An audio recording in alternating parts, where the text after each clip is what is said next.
Apakah pawang hujan itu dibenarkan dalam Islam?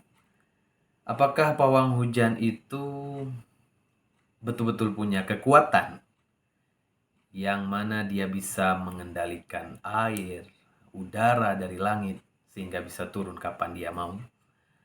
Dan apakah benar pawang hujan itu bisa menjadi budaya yang dapat dipromosikan dari Indonesia kepada negara-negara asing? Nah, kalau kawan-kawan mau tahu jawaban dari pertanyaan-pertanyaan ini, silahkan dinonton video ini sampai habis.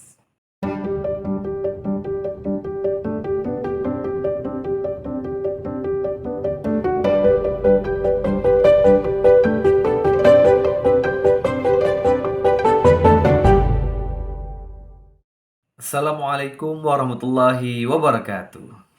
Ahlan wa sahlan teman-teman sekalian. Di video kali ini saya akan membahas suatu topik yang sedang hangat-hangatnya dibicarakan akhir-akhir ini, yaitu tentang seorang perempuan bernama Rara Estianti Wulandari, di mana dia melakukan aksinya yang katanya dia bisa mengendalikan hujan ketika berlangsungnya event MotoGP di sirkuit internasional Mandalika di Lombok. Nah, aksinya itu konon menyita sangat banyak perhatian orang-orang, baik nasional maupun internasional. Setelah peristiwa tersebut, itu aksi Mbak Rara ini menjadi trending ya di berbagai media sosial, salah satunya di Twitter, dan macam-macam pun dapat tanggapan dari orang-orang. Ada yang pro, ada yang kontra. Yang pro ada yang bilang, wah ini unik, sesuatu yang unik, sesuatu yang walaupun aneh, tapi ini membuat orang-orang di luar negeri itu terkesan kepada negara kita. Oh, ini bisa menjadi ajang promosi kearifan lokal.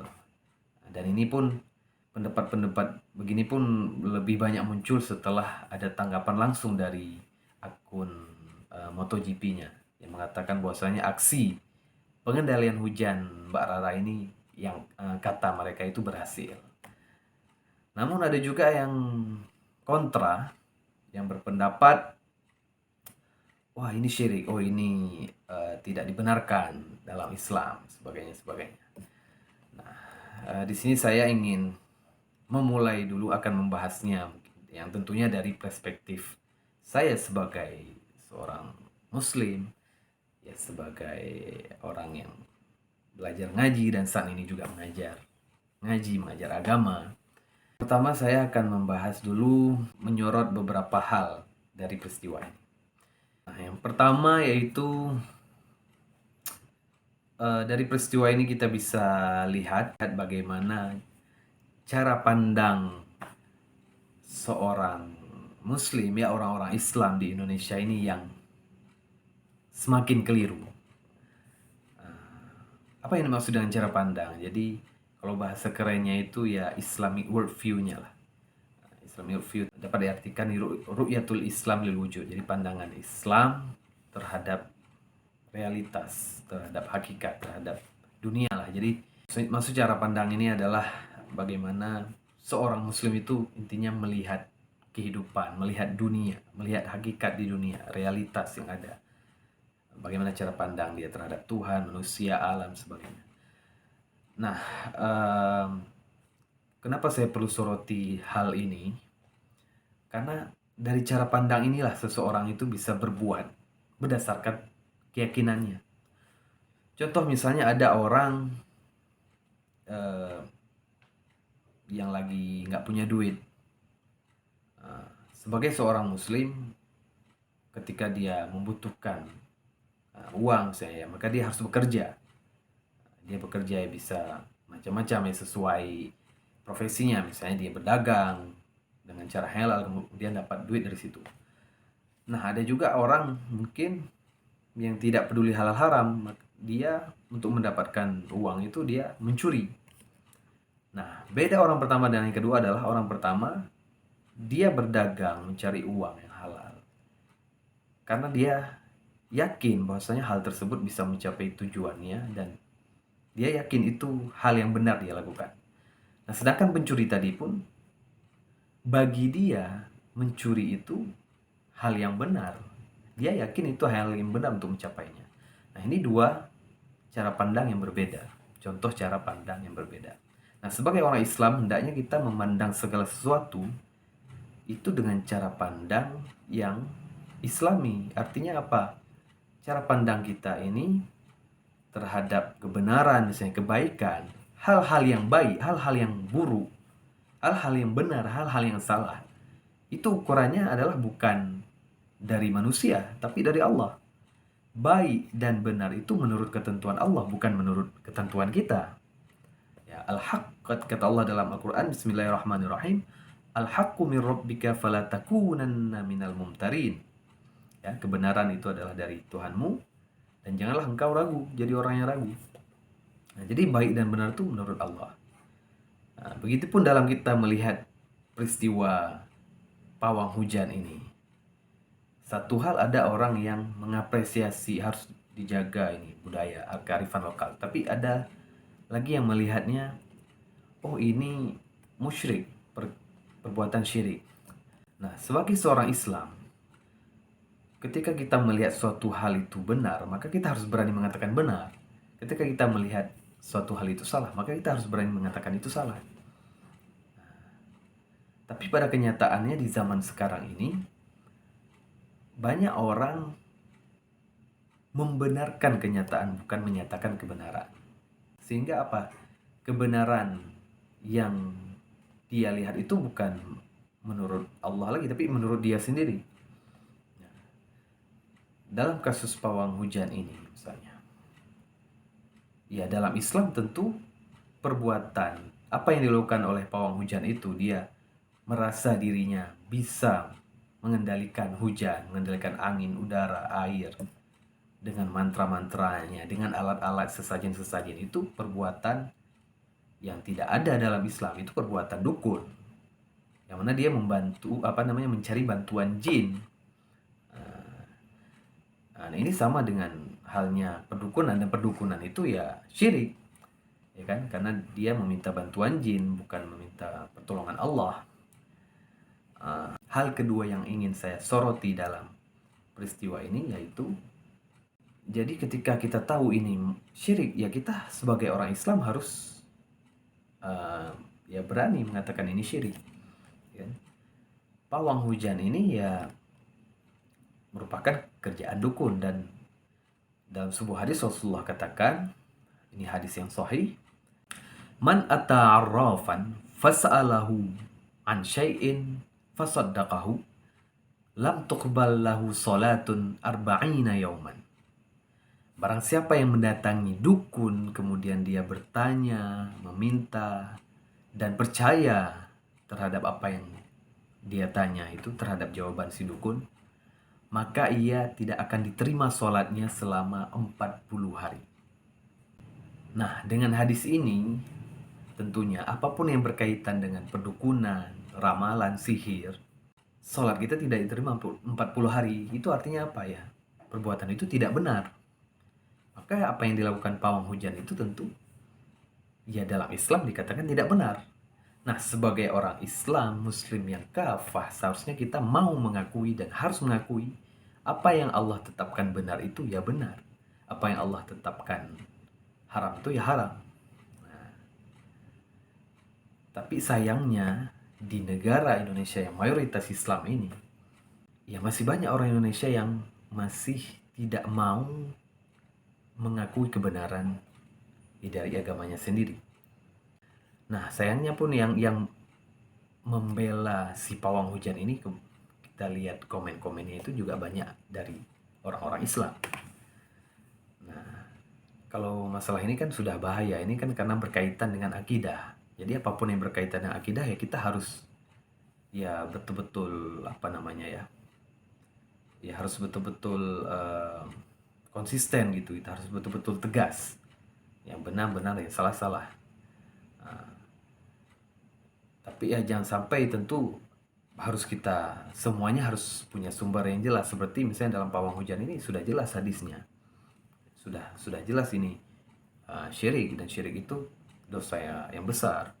Dalam sebuah hadis pun dia termasuk dalam amalan-amalan as-sab'ul mubiqat ya, amalan-amalan 7 amalan yang membinasakan. Jadi apapun cerita ya pawang hujan ini ya syirik, tidak benar gitu. Nah, terus kenapa ada orang-orang Islam yang tetap pro membela, oh ini budaya bangsa harus dilestarikan. Nah, pandangan seperti ini tentu bukanlah hal yang baru muncul tiba-tiba. Kita bisa lihat sebenarnya orang Islam di Indonesia ini memang banyak, tapi sayangnya yang mengamalkan Islam itu, yang betul-betul peduli dengan Islam itu masih sangat terbatas jumlahnya. Itu salah satu yang diinginkan oleh para penjajah. Begitupun pemikiran ini, cara berpikir orang Islam, cara pandang orang Islam zaman sekarang ini, ketika kebenaran menurut agama tidak dipedulikan lagi. Ya, ini merupakan juga salah satu cara pandang penjajah yang mereka inginkan sejak dulu. Jadi Indonesia ini kan sudah dijajah sejak lama ya. Dan penjajahan Indonesia itu bukan hanya Belanda, bukan hanya Jepang, tapi ada Inggris, ada Portugis, ya negara-negara barat lah yang mayoritas lah ya. Dan penjajah-penjajah dari barat itu mereka datang punya misi. Ada 3G namanya ya. Bukan 3G sinyal itu ya. Tapi 3G, Gold, Glory, and Gospel. Nah, salah satunya Gospel, misi para penjajah itu, yang berarti penginjilan, misionarisasi, kristenisasi. Jadi orang-orang Belanda, orang Portugis, Inggris datang ke negara-negara jajahan mereka, termasuk di Indonesia. Salah satu tujuannya adalah menyebarkan agama Kristen, kristenisasi. Tapi semakin lama proses kristenisasi ini berubah. Artinya apa? Tidak.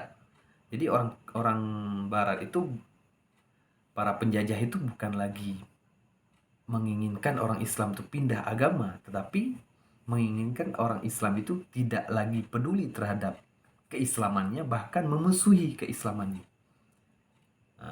Itu seperti yang diungkapkan oleh seorang orientalis bernama Samuel Zemer. Ya. Dan ini sudah terjadi dan sejak lama, dan sampai sekarang ini kita bisa rasakan efeknya. Salah satunya ya bagaimana cara orang-orang Islam, orang-orang Muslim di Indonesia ini, cara pandang mereka yang sudah mulai keliru, di mana kebenaran itu hanya mengikuti hawa nafsu saja, bukan kebenaran dari Allah. Ketika melihat pawang hujan, oh ini unik, ya dilihat uniknya, oh ini justru dari hal seunik ini bisa orang-orang bule-bule itu bisa kenal Indonesia, bisa tertarik datang ke Indonesia. Nah, ini balik lagi. Nah, ini saya akan membahas di poin nomor 3 sebenarnya. Yaitu sebenarnya benar nggak pawang hujan ini budaya Indonesia ya? Dan kalau bicara budaya promosi, budaya Indonesia itu kan banyak, tidak hanya pawang hujan. Ya, kita ambil yang sudah jelas saja, misalnya ya tari-tarian, ada tari saman, ada tari piring, kemudian ada misalnya lewat wayang gitu kan. Nah, kenapa tidak budaya-budaya yang sudah ya jelas diakui oleh dunia itu yang dipertontonkan? Kenapa harus suatu hal yang memang sudah syirik? Kenapa harus itu yang dipertontonkan? Sehingga orang-orang pun membenarkan kesyirikan ini. Itu yang sangat disayangkan. Nah, kalau kita bicara ingin dikenal, sebenarnya ada suatu pepatah Arab yang mengatakan, bul ala zamzam fatu'raf. Kencingilah sumur Zamzam, maka kamu akan terkenal. Nah, ini maksudnya sindiran tentunya ya. Eh, Menjadi orang terkenal itu ada positif, ada negatif. Ya, ada yang orang terkenal karena kontroversi. Ya, misalnya mau terkenal, ya dengan cara bikin kontroversi, misalnya orang mengincingi sumur Zam-Zam itu pasti akan sedunia, se antero dunia yang ada orang Islamnya, muslim sedunia pasti akan menyerangnya dong. Masa tempat yang suci itu berani dengan ini, ya kan? Pasti dia akan terkenal, dan terkenalnya bukan karena hal yang baik, bukan karena prestasi, tapi karena kontroversinya. Jadi sekarang kalau kita ingin mengenalkan budaya bangsa, kita mau dikenal sebagai apa? Nah, kan? Alangkah lebih bangganya ketika kita dikenal dengan prestasi-prestasi yang kita toreh gitu, bukan dari suatu hal yang menimbulkan kontroversi seperti pawang hujan ini. Nah, yang sangat wajar sebenarnya kalau ketika ada yang menolak aksi pawang hujan ini, karena emang kita berada di negara yang mayoritas muslim, dan seharusnya pun dengan keberadaan sirkuit Mandalika itu di Lombok, di NTB, di negeri yang banyak orang Islamnya juga, kenapa tidak dipertontonkan hal yang Islami, ya kan? Karena kalau bicara pawang hujan, mengendalikan hujan di Islam pun ada aturannya. Ya, kita bisa meminta untuk dikendalikan hujan, tapi bukan kita yang mengendalikan, tapi Allah. Jadi ada doa untuk supaya hujan itu tidak berhenti atau tidak turun di tempat kita. Rasulullah ajarkan itu doanya yang berbunyi Allahumma hawalaina wala alaina. Itu doa singkatnya. Kalau lebih panjang bisa ditambah lagi. Allahumma alal akami wal jibali wal dirab wa butunil audiyah wa manabitis syajar. Yang artinya, ya Allah, hujanilah di sekitar kami dan jangan untuk kami, jangan untuk merusak kami. Ya Allah, hujanilah di dataran-dataran tinggi, bukit-bukit, di perut-perut lembah, dan di pohon-pohon yang dan di tanah-tanah yang menumbuhkan tumbuhan-tumbuhan. Nah, ini dalam hadis yang sahih juga, sahih Muslim. Ini doa untuk kita minta pada Allah supaya hujan itu berhenti atau dipindahkan. Jadi kita bisa meminta kepada Allah untuk hujannya ini dipindahkan, tapi bukan kita yang mengendalikan, tapi tetap Allah, karena ini hal yang gaib, ya kan? Hanya Allah yang berkuasa. Allah yang menyuruh malaikat Mikail untuk menurunkan hujan. Bukan malaikatnya sendiri yang semaunya menurunkan hujan. Kalau nggak ada izin Allah ya nggak bisa. Nah, sekarang ada manusia tiba-tiba mengatakan, oh saya bisa mengendalikan hujan, saya bisa menurunkan, membuat hujan berhenti. Ya, ini tentu sudah dia melewati batas-batas ketetapan Allah. Ini sudah hanya Allah yang bisa, kekuatan Allah, masa dia mengakui ya. Nah, itu. Kemudian yang terakhir yang ingin saya sorot juga dalam peristiwa ini, yaitu bagaimana dalam hal ini kita mendapatkan hikmah di mana nampak yang benar itu benar, yang batil itu batil. Seperti Allah katakan dalam Al-Quran, Bismillahirrahmanirrahim, wa qul ja'al haqq wa zahaqal batil innal batila kana zahuqa. Dan katakanlah bahwasanya kebenaran itu telah datang dan kebatilan itu akan lenyap. Dan maka kata Allah, kebatilan itu sesungguhnya pasti akan lenyap. Nah, dari sini kita bisa lihat nih, bisa kita temukan orang-orang yang betul-betul ya orang-orang Islam tentunya yang sudah terpecah belah tadi, yang betul-betul cara pandangnya ini betul sebagai cara pandang seorang muslim, di mana dia masih meyakini bahwasanya kebenaran itu dari Allah. Nah, orang-orang seperti ini pasti melihat pawang hujan ini syirik, tidak ada pilihan lain. Tidak ada kata toleransi dalam hal ini. Kita tidak bisa toleransi dalam masalah akidah tentunya. Ya, kalau memang misalnya Mbak Rara ini dia seorang Hindu, Buddha, ya mungkin ya saya sendiri tidak akan berkomentar. Tapi masalahnya dia mengaku seorang Islam juga. Tapi tentu sebagai sama orang Islam kita saling mengingatkan. Nah, kemudian ya, dan kebatilan pun tampak di sini kan, orang-orang yang memang cara pandangnya sudah keliru, sehingga melihat apa namanya aksi pawang hujan ini bukan dari kacamata Islam lagi, tapi dari kacamata sekuler lah, yang mana dia tidak mau dibawa-bawa agama dalam urusan ini. Oh, ini kearifan lokal nih, promosi budaya Indonesia. Gak usah ngomong-ngomong syirik-syirik di sini ya. Ini bahaya sekali pemikiran seperti ini. Dan semoga kawan-kawan kita yang berpikiran seperti ini sebagai sama muslim itu mau bertobat. Dan juga untuk Mbak Rara ini sendiri sebagai pawang hujan, semoga diberikan hidayah, semoga beliau bertobat dan tidak gengsi untuk mengakui kesalahannya. Tidak gengsi, jangan gengsi kepada netizen, ya kan? Karena kebenaran itu bukan milik netizen, tapi kebenaran itu milik Allah. Maka sama-sama usikum wa ya nafsi, marilah kita sama-sama melihat segala peristiwa ini yang baik, yang benar itu dari ketentuan Allah, bukan kemauan kita sendiri sebagai manusia. Mungkin ini saja dari saya. Apabila ada teman-teman yang mungkin ya kurang setuju atau mungkin menambahkan info yang saya sampaikan, silahkan komen di bawah. Ini saja, terima kasih sudah menonton. Jazakumullah khairal jaza. Wassalamualaikum warahmatullahi wabarakatuh.